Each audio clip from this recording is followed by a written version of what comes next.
가정예배 말씀 제목 팔복, 본문 마태복음 5장 1절에 12절. 서론.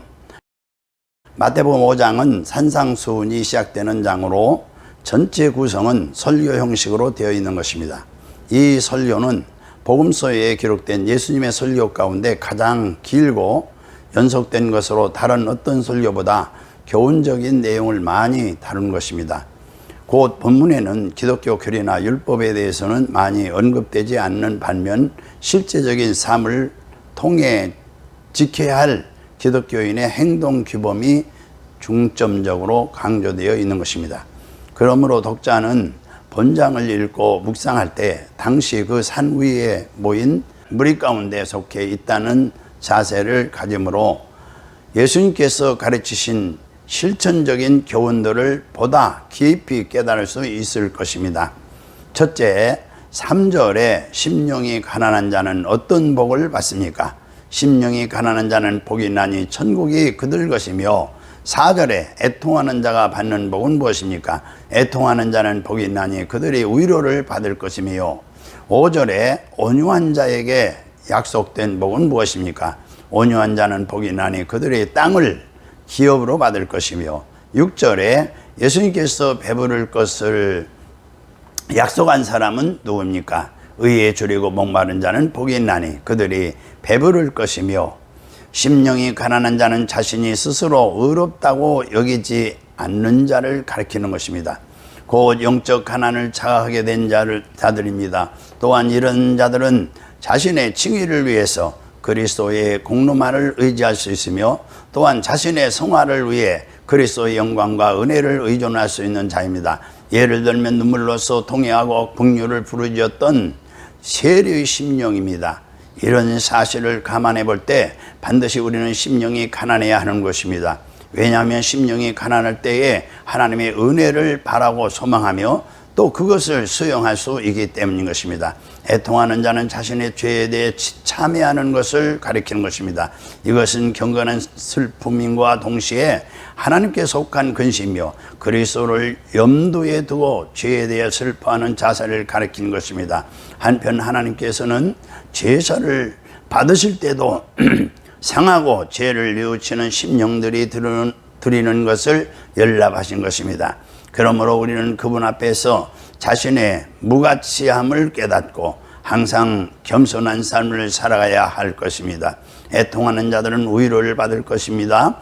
위로는 위로자 대신 하나님께서 슬픔당한 성도 곁에 함께 계신다는 의미로서 인간이 나누는 연민의 정의나 동정과는 차원이 다른 것입니다. 만약 즉시 위로를 받지 못한다 할지라도 하나님은 그들을 위로하기 위해 많은 준비를 하고 계신다는 사실을 기억하여 끝까지 인내하며 기다릴 수 있어야 하는 것입니다.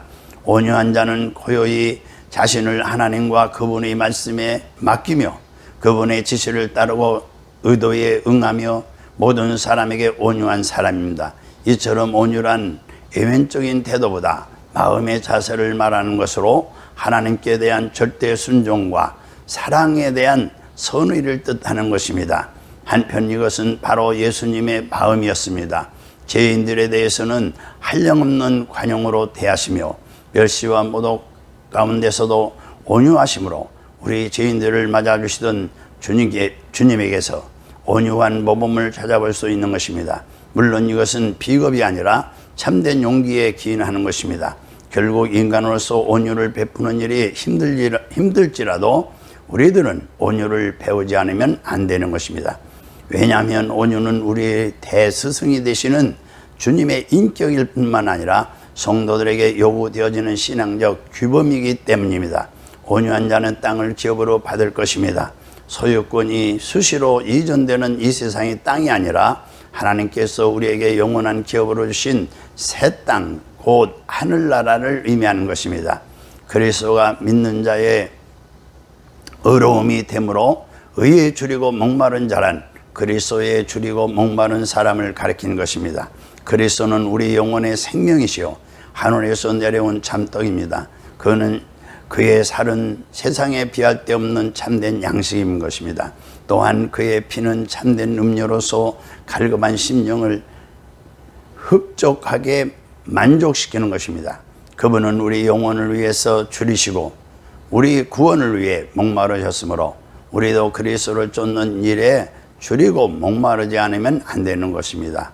이 7절에 긍휼히 여기는 자가 받을 복은 무엇입니까? 긍휼히 여긴 자는 복이 나니 그들이 긍휼히 여김을 받을 것이며, 8절에 하나님을 볼 사람은 누굽니까? 마음이 정결한 자는 복이 나니 그들이 하나님을 볼 것이며, 9절에 화평케 하는 자는 어떻게 됩니까? 화평케 하는 자는 복이 나니 그들이 하나님의 아들이라 일컬음을 받을 것이며, 10절에 천국의 주인공은 누구입니까? 의에 줄이고 박해를 받는 자는 복이 나니 천국이 그들의 것임이라. 다른 사람을 긍휼히 여기는 사람은 긍휼히 여김을 받게 되는 것입니다. 오직 긍휼을 베푼 자들만이 주님께로부터 긍휼을 베푼 데 대한 상급 혹은 보상을 기대할 수 있는 것입니다. 우리는 모두 하나님으로부터 긍휼을 필요로 하고 있는 것입니다. 하나님으로부터 오는 긍휼이 없이는 살아갈 수 없기 때문인 것입니다. 예수 그리스도께서는 죄악 때문에 도저히 긍휼함을 받을 수 없는 우리를 긍휼히 여기신 것입니다. 우리가 긍휼함을 받았기 때문에 우리 역시 이웃에게 긍휼을 베풀어야 하는 것입니다. 마음이 정결한 자는 하나님을 봅니다. 마음이 정결하다는 의미는 세상의 악에 물들지 않는 순수함을 말하는 것입니다. 참된 기독교는 성결한 마음, 곧 마음의 악을 씻어버림에 있는 것입니다. 곧 이 세상을 향한 욕심을 철저히 배제시키는 것입니다. 우리는 하나님께 깨끗한 손과 정결한 마음을 들어 올려야 할 뿐 아니라 신랑 되신 그리스도를 맞이하기 위해서도 정결한 처녀로 보존되어야 하는 것입니다. 이렇게 할 때 비로소 절대 거룩하신 하나님을 직접 볼 수 있는 은혜를 누릴 수 있는 것입니다. 이처럼 세상의 혼탁한 것들을 깨끗이 청산한 자만이 하나님과 대면할 수 있는 것입니다.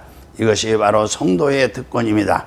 우리는 모든 사람들과 화평할 것을 말씀하시고 평안의 복음을 선포하시며 평화의 왕을 본받아 살게 하시는 화평의 하나님을 주로 모신 자들입니다. 모든 사람들이 진실로 예수님께 속해 있다면 예수님이 주시는 평화를 얻게 되는 것은 자명한 귀결인 것입니다. 한편 화평하게 하는 자는 자신의 이익과 권리를 손해볼 줄도 아는 지혜와 용기와 인내와 사랑이 필요하며 그것들을 그리스도의 믿음 안에서 합당하게 사용할 줄 알아야 하는 것입니다. 정작 우리가 하늘나라의 성도가 되기 위해서는 이런 요소들을 신중하게 실천해야 하는 것입니다. 평화를 이루는 사람들은 하나님의 아들이라고 불리게 된 것입니다.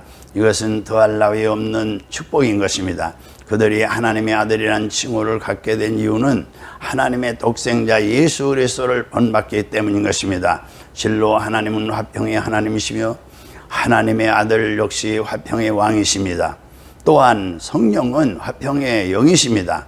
더욱이 하나님은 그 자신이 우리 모두와 화목하신다고 선포하였으므로 하나님은 서로 화해할 줄 모르는 자들을 그분의 자녀로 삼지 않을 것입니다. 그러므로 우리들은 성령에 의해서 화평케 하는 자만이 하나님의 아들이 될 수 있음을 알고 이 땅에 진정한 평화가 정착될 수 있도록 힘써야 하는 것입니다. 의를 위해 당하는 비박이란 그리스도로 인해 당하는 비박을 의미하는 것입니다. 많은 자들이 그리스도를 위해서 투옥되고 모든 고문을 겪으면서도 참았으며 칼과 불과 굶주린 사자의 발톱에 찢기면서도 끝까지 아름다운 결과를 남겼습니다. 그들은 의를 위해서 비박을 받았기 때문에 복이 있는 사람입니다. 하늘나라가 그들의 것이요 영광스러운 아버지 품이 그들의 안식처와 의로의 처소가 될 것입니다. 십자가에 대한 비박이 역사상 중단된 예는 없습니다. 오늘 이 시간에도 그와 같은 비박은 계속되고 있는 것입니다. 가정에서도 있고 학교나 마을 그리고 직장이나 사회에서도 이와 같은 박해는 언제나 존재하는 것입니다.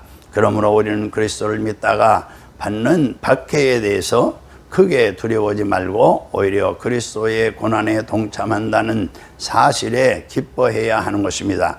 핍박을 견딘 자들에게 하늘에서 큰 상급이 따르기 때문에 기뻐하고 즐거워해야 하는 것입니다. 이 상급은 사람의 공로로 얻어지는 것이 아니라 순전히 은혜로 주어진 것입니다. 또한 이 상급은 우리가 당하는 고통과는 좋게 비교할 수 없을 만큼 큰 것입니다. 따라서 고난받는 일에 두려움을 가져서는 안 되며 바울과 같이 그것을 기쁨으로 맞이해야 하는 것입니다. 또한 그리스도는 우리보다 앞서 가시며 우리를 이끌고 계신다는 사실을 기억하고 그 고난을 기쁨으로 감수해야 하는 것입니다. 할렐루야, 아멘.